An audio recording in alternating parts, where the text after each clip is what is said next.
Halo pecinta film apik, apa kabar hari ini? Semoga selalu dalam keadaan bahagia. Nah, biar harimu semakin sempurna, saya Mas Ndut dari Film Apik akan menceritakan lanjutan dari serial Lupin yang populer di Netflix. Di episode sebelumnya, terlihat Asane Diop yang sengaja masuk ke penjara demi menemui seseorang yang dianggap penting. Orang tersebut menyimpan rahasia kebenaran dari kasus ayahnya, Babakar Diop. Setelah mendapatkan apa yang dia inginkan, Asane Diop berhasil keluar lagi dari penjara dengan berbagai triknya. Lalu trik apa lagi yang akan dia lakukan? Tentunya di episode 3 ini akan ada lebih banyak lagi trik dan alur cerita yang tak terduga. Nah, daripada berlama-lama, yuk langsung aja ke ceritanya.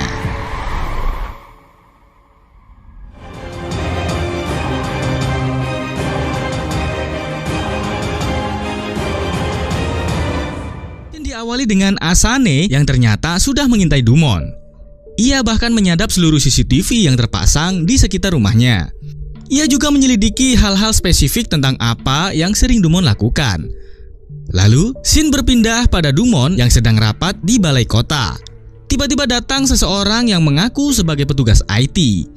Ia lalu meminta bicara dengan Dumon terkait komputer yang sudah ia perbarui dan ternyata ia menemukan beberapa hal. Lalu Dumon bertanya tentang hal itu. Orang itu berkata semacam hal berbau seks, sembari ia melantangkan suaranya agar seisi ruangan tersebut mendengar perbincangan mereka. Tak ingin dirinya malu, Dumon pun mengajak ia berbicara di luar. Dumon lalu memperjelas bahwa dirinya tak pernah menonton bokep. Tetapi pegawai IT itu meyakinkan jika ia memang menemukan hal itu di komputer miliknya. Karena tak ingin banyak bicara, Dumon meminta pegawai IT itu untuk menghapus rekam jejak penelusuran itu dan jangan membahasnya lagi. Sang pegawai menjawab jika ia tak akan menghapus apapun. Ia tak akan menyentuh komputer miliknya dan malah menyuruh Dumon menghapusnya sendiri. Lalu tiba-tiba datang sekretaris Dumon menanyakan apakah rapat yang ia hadiri sudah selesai, dan Dumon berkata jika ia belum menyelesaikan rapatnya karena mempunyai masalah komputer. Sang sekretaris bertanya, Michael tak datang. Ia lalu menjelaskan ciri-ciri dari orang yang sebenarnya akan menyelesaikan masalah komputer milik Dumon. Lalu pegawai IT tersebut menjawab jika Michael tak datang, ia sedang cuti. Merasa ada yang janggal, Dumon meminta dirinya mengeluarkan identitas serta diminta menyebutkan letak kantornya. Tetapi petugas IT itu justru menyanggah jika apa yang Dumon minta tak sopan bagi dirinya. Ia justru mempersalahkan hal itu dengan bicara keras agar orang-orang mendengarnya. Lalu Dumon meminta ia agar dibawa ke kantornya, dan pegawai IT itu pun menunjukkan kantor miliknya. Tetapi bukan terlihat seperti kantor, ia justru dibawa ke ruang bawah tanah. Dan setibanya di sana, tiba-tiba saja pegawai IT tersebut melumpuhkan Dumon dan mengambil ponsel miliknya. Lalu CCTV menangkap seseorang menggunakan topi jingga, membawa koper besar dan dimasukkan ke dalam mobil van. Scene berganti di mana Dumon terlihat tengah disekap oleh Asane. Kalian mungkin sudah menyadari jika orang yang berpura-pura sebagai pegawai IT tersebut adalah Asane Diop yang menyamar. Asane menyamarkan suaranya agar tidak diketahui oleh Dumon. Ia lalu menginterogasi Dumon dengan menampilkan foto ayahnya yaitu Babakar Diop sembari bertanya, "Apa kau mengingat dia?" Tetapi Dumon hanya terdiam membisu melihat foto tersebut. Lalu scene berpindah lagi di tahun 1995, di mana Tuan Pellegrini menanyakan penyelidikan yang Dumon tangani. Dumon menjawab jika Babakar terus menyangkal pertanyaannya. Hal itu ternyata sudah Pellegrini sadari, karena ia sudah menduga jika orang yang bersalah pasti menyangkal. Perkataan Pellegrini dibalas oleh Dumon dengan berkata, "Begitu juga yang tidak bersalah, tanpa kalung ia akan bebas." Mendengar perkataan Dumon membuat Pellegrini kesal. Ia terus menekan Dumon agar Babakar mau mengakui perbuatannya karena ia mempunyai bukti sidik jari dari Babakar yang ia temukan di berangkasnya. Tetapi Dumon berkata bahwa Babakar tak mempunyai catatan kriminal. Ia merupakan warga yang baik. Lalu ia pun pergi. Kembali ke penyekapan. Terlihat Asane menunjukkan berkas-berkas kasus Babakar yang Dumon tangani. Asane berkata jika Dumon tak pernah menemukan kalung tersebut, ia hanya mempunyai tersangka. Asane terus menekan Dumon dengan memberikan pertanyaan-pertanyaan tentang pemaksaan yang ia lakukan terhadap Babakar agar Babakar mau mengakui perbuatannya. Berbeda dengan pandangan Asane, Dumon justru berkata jika Babakar bersalah. Ia mempunyai bukti serta motifnya. Maka dari itu Babakar bunuh diri. Karena ingin membela ayahnya, Asane mengatakan tidak mungkin jika seseorang mau mengakui kesalahannya tanpa ada bukti yang jelas. Lalu, Dumon menyangkut pautkan hal ini dengan pencurian di Louvre. Tak ingin ketahuan, Asane lebih memilih mematikan mic dan menyalakan video disturbi. Shin berpindah ke kantor polisi. Kapten mereka memberitahukan informasi bahwa Letnan Dumon diculik. Kapten polisi tersebut juga memberikan informasi jika Letnan Dumon meninggalkan rapat dengan seorang pria. Lalu, ia meminta seluruh anggota melacak dan mencari keberadaan Letnan Dumon tersebut. Kembali ke ruang bawah tanah. Kali ini, Asane memberikan beberapa foto orang kriminal kelas kakap dengan kasus human trafficking, bandar narkotika, dan lain-lain, di mana mereka sering membiayai Dumon liburan. Dan sebagai balas budi, Dumon membebaskan mereka dari jeratan hukum. Dumon lalu berkata, "Apakah kamu mau melaporkan ke Propam?" Asane menjawab, "Tidak, tetapi pada istrimu." Mendengar hal itu, Dumon langsung memohon agar Asane jangan melaporkan ke istrinya. Lalu Asane mengancam dengan berkata, "Katakan, kenapa kau ingin menjebak Babakar?" Tetapi jawaban dari Dumon masih sama jika ia tidak menjebak sama sekali. Karena merasa bosan, Asane langsung menelpon istri Dumon yang bernama Helen. Dengan cepat, Dumon menjawab telepon dari Helen. Tetapi sayangnya Asane tak sebodoh itu.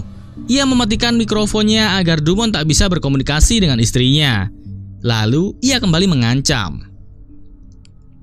Dumon akhirnya menjawab jika seluruh uang yang didapatkan dari orang-orang yang dia bantu semata-mata untuk ayahnya. Ia rela melakukan apapun untuk membuat anak-anaknya bahagia. Sama seperti Babakar Diop yang membesarkan anaknya.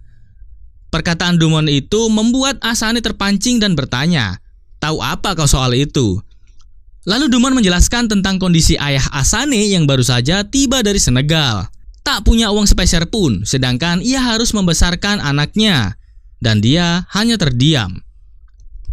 Tiba-tiba dering telepon menyala. Telepon dari mantan istrinya, yaitu Claire yang menanyakan soal kado untuk ulang tahun anaknya.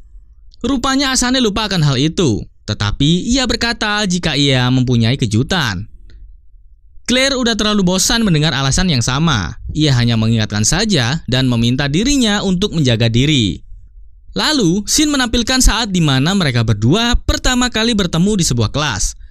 Claire yang sedang belajar diganggu oleh 3 orang laki-laki. Sedangkan Asane yang baru saja datang karena telat langsung mencoba mengalihkan perhatian 3 orang laki-laki tersebut. Ia langsung duduk di sebelah Claire. Tampaknya cukup dengan 1 kali tindakan mampu membuat Claire terkesan. Ia menganggap jika Asane merupakan sosok pria sejati. Mereka pun berkenalan dan semakin dekat. Shin kembali ke dalam kantor polisi, di mana mereka sedang meneliti CCTV yang menampilkan seseorang menggunakan topi jingga dan membawa sebuah koper. Lalu salah satu anggota polisi berkata, jika telepon milik seorang polisi memiliki GPS otonom dan mereka bisa melacaknya. Lalu dia dipersilahkan untuk melacak keberadaan telepon milik Dumon. Sedangkan Dumon masih diinterogasi oleh Asane. Dan kali ini dia mencoba mengancam dengan teknologi bernama Deep Face, di mana ia bisa menggunakan wajah seseorang untuk berbicara apapun yang dia inginkan. Nah, kali ini Asane ingin menerapkan pada Dumon, di mana ia ingin mempresentasikan wajah Dumon dan berkata, "Korupsi adalah kesukaan aku." Dumon terkejut melihat hal itu dan lagi-lagi Asane terus menanyakan kebenaran ayahnya. Sembari emosi, Dumon menjawab jika ia sudah mengatakan yang sebenarnya. Asane pun terbawa emosi dan ia pun berkata, "Berhenti berbohong. Katakan kenapa kau menjebak ayahku." Dan ini menyebabkan ia ketahuan. Ya, ternyata Dumon mengenal dirinya. Ia lalu berkata, "Asane, apakah itu kau?" Asane yang tak tahu harus berbuat apa, akhirnya memilih untuk diam. Sedangkan di satu sisi, polisi berhasil melacak keberadaan ponsel milik Dumon. Dengan cepat, kapten mereka mengarahkan seluruh anggota untuk pergi ke sana. Dumont yang sudah mengetahui jika orang yang menculiknya adalah Asane lalu berkata, "Aku meminta maaf atas perkataanku dulu ketika aku masih muda. Sekarang, lepaskan aku dan pergilah. Aku tak akan mengadukanmu." Dumont juga berkata, "Aku selalu bilang orang tidak berubah, namun aku ingin merubah pendapatku tentang kamu. Aku ingin mempercayaimu. Aku memaafkanmu." Lalu Asane pun mematikan kamera. Sementara itu, polisi sudah berhasil mengepung tempatnya dan mereka menemukan van yang mereka lihat di CCTV. Mereka langsung menggeledah van tersebut dan menemukan sebuah koper. Tetapi ketika mereka membukanya, isi dari koper tersebut adalah boneka badut dan ponsel milik Dumont. Lalu mereka mewawancarai sopir van tersebut. Sopir van tersebut hanya menjawab jika ia menemukan iklan tersebut di internet. $200 untuk membawa koper ini dari balai kota. Lalu kapten polisi menanyakan kemana ia membawa orang tersebut. Dan sopir itu menjawab jika ia membawanya ke balai kota di arrondissement ketiga. Polisi tak percaya dengan hal itu, tetapi ada anggota polisi yang pernah membaca buku Arsène Lupin. Ia lalu berkata, jika orang itu memang berada di balai kota, dan benar saja. Asane dengan mudahnya keluar dari balai kota tanpa ketahuan oleh para polisi yang mulai memasuki balai kota. Dan setelah berhasil menemukan Dumont, lalu para polisi kembali ke markas mereka. Polisi yang tahu jika pencuri kalung di Louvre terinspirasi dari cerita Arsène Lupin berbicara pada bosnya. Ia mulai menjelaskan jika orang yang menculik Dumont adalah orang yang sama dengan orang yang membeli kalung di pelelangan, yaitu Paul Cernin. Scene berpindah pada Dumont yang telah kembali ke rumahnya. Ketika sesampainya di rumah, ia mulai menyadari jika seluruh kamera di rumahnya telah disadap. Maka dari itu, ia menghancurkan seluruh kamera CCTV di rumahnya, hingga Asane kehilangan jejaknya. Scene kembali menunjukkan tahun 1995, di mana Dumont menyatakan jika Babacar tidak bersalah. Dan tentang sidik jari yang Tuan Pellegrini temukan di berangkasnya, hasilnya menunjukkan jika sidik jari itu sengaja diletakkan. Tak puas dengan jawaban Dumont, Pellegrini lalu mengancam. Karena Dumont tahu Pellegrini memiliki banyak kenalan di pemerintahan, ia mengancam istrinya yaitu Helen jika tak mau membuat Babacar bersalah. Dengan sangat terpaksa, Babacar pun mengiyakan hal itu. Ia memanipulasi surat yang berisi pengurangan masa hukumannya. Selesai ia membersihkan diri, ia lalu menelpon Tuan Pellegrini dan memberi kabar jika ada seseorang yang baru saja terlibat tentang Babacar Diop. Setelah berbincang dengan Pellegrini, ia mematikan teleponnya dan tak lama istrinya datang mengkhawatirkan dirinya. Lalu mereka berjumbu mesra. Dan Dumont menyalakan sebuah smart speaker dengan perintah suara. Ia berkata, "Putarkan musik I Can See Clearly Now." Smart speaker itu pun memutarkan lagu tersebut. Tetapi ketika lagu itu dimulai, liriknya adalah perkataan yang Asane pernah katakan padanya. Merasa janggal, ia akhirnya merusak speaker tersebut. Tapi speaker itu justru menjadi-jadi. Speaker itu menyebut sebuah nama, yaitu Babacar Diop, dan mengeluarkan suara percakapan antara Dumont dan Pellegrini. Ternyata smart speaker itu telah disadap oleh Asane. Dan cerita pun berlanjut ke episode berikutnya. Gimana? Jadi semakin penasaran bukan? Nah, kita ketemu lagi di episode berikutnya. Tentu masih dengan semangat balas dendam oleh Asane. Oke, segitu aja. Semoga menghibur. Jangan lupa tinggalkan komentar dan terima kasih.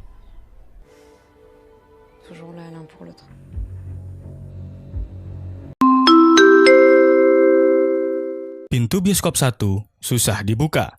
Disarankan bagi Anda yang masih pengen nonton film apik, ya nontonnya di sini aja. Halo pecinta film apik, apa kabar hari ini? Semoga selalu dalam keadaan bahagia. Nah, biar harimu semakin sempurna, saya Mas Ndut dari Film Apik akan menceritakan lanjutan dari serial Lupin yang populer di Netflix. Di episode sebelumnya, terlihat Asane Diop yang sengaja masuk ke penjara demi menemui seseorang yang dianggap penting. Orang tersebut menyimpan rahasia kebenaran dari kasus ayahnya, Babacar Diop. Setelah mendapatkan apa yang dia inginkan, Asane Diop berhasil keluar lagi dari penjara dengan berbagai triknya. Lalu trik apa lagi yang akan dia lakukan? Tentunya di episode 3 ini akan ada lebih banyak lagi trik dan alur cerita yang tak terduga. Nah, daripada berlama-lama, yuk langsung aja ke ceritanya.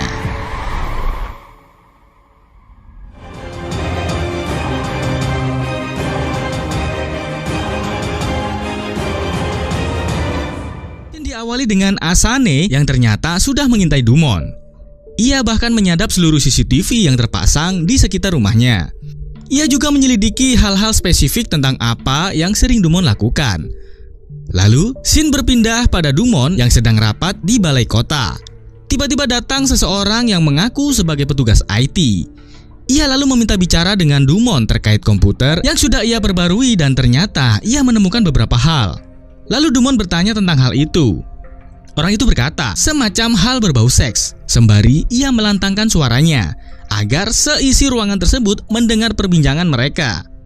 Tak ingin dirinya malu, Dumon pun mengajak ia berbicara di luar. Dumon lalu memperjelas bahwa dirinya tak pernah menonton bokep. Tetapi pegawai IT itu meyakinkan jika ia memang menemukan hal itu di komputer miliknya. Karena tak ingin banyak bicara, Dumon meminta pegawai IT itu untuk menghapus rekam jejak penelusuran itu dan jangan membahasnya lagi. Sang pegawai menjawab jika ia tak akan menghapus apapun. Ia tak akan menyentuh komputer miliknya dan malah menyuruh Dumon menghapusnya sendiri. Lalu tiba-tiba datang sekretaris Dumon menanyakan apakah rapat yang ia hadiri sudah selesai, dan Dumon berkata jika ia belum menyelesaikan rapatnya karena mempunyai masalah komputer. Sang sekretaris bertanya, Michael tak datang. Ia lalu menjelaskan ciri-ciri dari orang yang sebenarnya akan menyelesaikan masalah komputer milik Dumon. Lalu pegawai IT tersebut menjawab jika Michael tak datang, ia sedang cuti. Merasa ada yang janggal, Dumon meminta dirinya mengeluarkan identitas serta diminta menyebutkan letak kantornya. Tetapi petugas IT itu justru menyanggah jika apa yang Dumon minta tak sopan bagi dirinya. Ia justru mempersalahkan hal itu dengan bicara keras agar orang-orang mendengarnya. Lalu Dumon meminta ia agar dibawa ke kantornya, dan pegawai IT itu pun menunjukkan kantor miliknya. Tetapi bukan terlihat seperti kantor, ia justru dibawa ke ruang bawah tanah. Dan setibanya di sana, tiba-tiba saja pegawai IT tersebut melumpuhkan Dumon dan mengambil ponsel miliknya. Lalu CCTV menangkap seseorang menggunakan topi jingga, membawa koper besar dan dimasukkan ke dalam mobil van. Scene berganti di mana Dumon terlihat tengah disekap oleh Asane. Kalian mungkin sudah menyadari jika orang yang berpura-pura sebagai pegawai IT tersebut adalah Asane Diop yang menyamar. Asane menyamarkan suaranya agar tidak diketahui oleh Dumon. Ia lalu menginterogasi Dumon dengan menampilkan foto ayahnya yaitu Babakar Diop sembari bertanya, apa kau mengingat dia? Tetapi Dumon hanya terdiam membisu melihat foto tersebut. Lalu scene berpindah lagi di tahun 1995, di mana Tuan Pellegrini menanyakan penyelidikan yang Dumon tangani. Dumon menjawab jika Babakar terus menyangkal pertanyaannya. Hal itu ternyata sudah Pellegrini sadari, karena ia sudah menduga jika orang yang bersalah pasti menyangkal. Perkataan Pellegrini dibalas oleh Dumon dengan berkata, begitu juga yang tidak bersalah, tanpa kalung ia akan bebas. Mendengar perkataan Dumon membuat Pellegrini kesal. Ia terus menekan Dumon agar Babakar mau mengakui perbuatannya karena ia mempunyai bukti sidik jari dari Babakar yang ia temukan di berangkasnya. Tetapi Dumon berkata bahwa Babakar tak mempunyai catatan kriminal. Ia merupakan warga yang baik. Lalu ia pun pergi. Kembali ke penyekapan. Terlihat Asane menunjukkan berkas-berkas kasus Babakar yang Dumon tangani. Asane berkata jika Dumon tak pernah menemukan kalung tersebut, ia hanya mempunyai tersangka. Asane terus menekan Dumon dengan memberikan pertanyaan-pertanyaan tentang pemaksaan yang ia lakukan terhadap Babakar, agar Babakar mau mengakui perbuatannya. Berbeda dengan pandangan Asane, Dumon justru berkata jika Babakar bersalah. Ia mempunyai bukti serta motifnya, maka dari itu Babakar bunuh diri. Karena ingin membela ayahnya, Asane mengatakan tidak mungkin jika seseorang mau mengakui kesalahannya tanpa ada bukti yang jelas.